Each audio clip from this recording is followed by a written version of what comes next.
Bismillahirrahmanirrahim. Assalamualaikum warahmatullahi wabarakatuh. Kali ini kami akan membahas tentang moderasi beragama sebagai tugas LK1 dalam pelatihan daerah PPKB GPAI. Perkenalkan, nama saya Dian Kuswardani.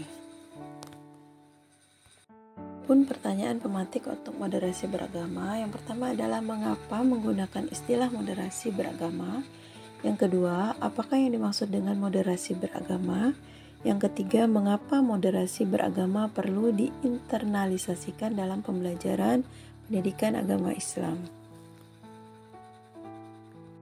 Akan membahas bahasan yang pertama, yaitu alasan menggunakan istilah moderasi beragama.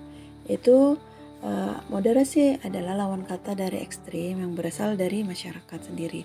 Ini maksud dari ekstrim di sini ada dua sisi. Yang pertama, menganggap enteng agama, bahwa nilai-nilai agama tidaklah penting dan tidak perlu dimuliakan. Yang kedua, berlebihan dalam mengklaim kebenaran dalam tafsir agama.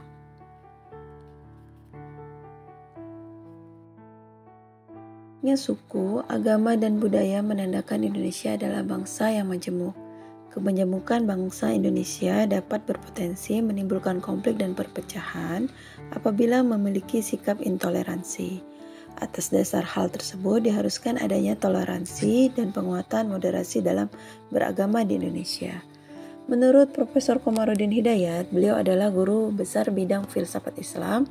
Moderasi beragama muncul karena ada dua kutub ekstrim, yaitu kutub kiri yang cenderung mengabaikan teks dan ekstrem kanan yang terlalu terpaku pada teks dan cenderung mengabaikan konteks. Posisi moderat berada di tengah-tengah antara ekstrem kiri dan ekstrem kanan.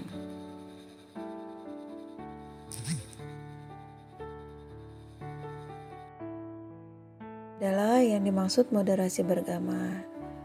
Pertama kita akan bahas kata moderat dulu. Moderat dalam bahasa Arab yaitu berasal dari kata al-wasatiyah yang termaktub dalam Quran Surah Al-Baqarah surah kedua ayat 143 yang terdapat kata al-wasat yang bermakna tengah-tengah, terbaik, dan paling sempurna.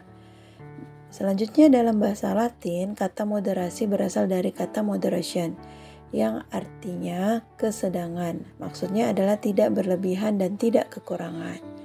Sedangkan moderasi dalam Kamus Besar Bahasa Indonesia sepadan dengan kata moderat yang artinya selalu menghindarkan perilaku atau pengungkapan yang ekstrim. Moderasi beragama bukanlah moderasi agama. Jadi kita harus memahami terlebih dahulu perbedaan agama dan tafsir agama. Agama adalah pokok-pokok agama yang kebenarannya sifatnya mutlak. Jadi sedangkan tafsir agama adalah pemahaman orang dalam menafsirkan ajaran-ajaran agama yang diyakini. Jadi moderasi di sini yang dimoderasi adalah cara pandang dan sikap dalam beragama.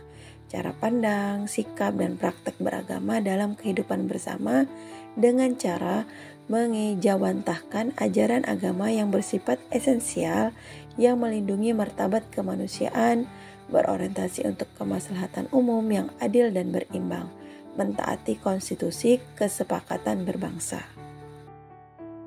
Kata kunci dalam moderasi beragama yaitu yang ditata Kementerian Agama adalah kehidupan bersama atau cara beragama dalam kehidupan bersama. Itu kata kunci yang pertama. Kata kunci yang kedua adalah mengejawantahkan esensi atau substansi atau pokok ajaran agama. Selanjutnya yang ketiga adalah kemaslahatan umum atau yang berdampak untuk umum, bukan hanya untuk kesolehan pribadi. Selanjutnya adalah mentaati konstitusi. Di sini adalah Konstitusi Negara Republik Indonesia. Moderasi beragama perlu diinternalisasikan dalam pembelajaran pendidikan agama Islam. Karena moderasi beragama diperlukan karena sikap ekstrim dalam beragama tidak sesuai dengan esensi ajaran agama itu sendiri. Perilaku ekstrim atas nama agama akan mengakibatkan konflik, rasa benci, intoleransi, dan bahkan peperangan yang dapat memusnahkan peradaban. Jadi sikap-sikap tersebut perlulah dimoderasi. Diulang-ulang bahwa penerapannya bukanlah agamanya yang dimoderasi, melainkan cara penganut agama dalam menjalankan agamanya itulah yang harus dimoderasi. Contohnya dengan penguatan penanaman akidah dan akhlak pada pembelajaran pendidikan agama Islam, mengajarkan siswa untuk menghargai orang lain, tidak mudah menyalahkan orang lain yang berbeda pendapat dengan kita.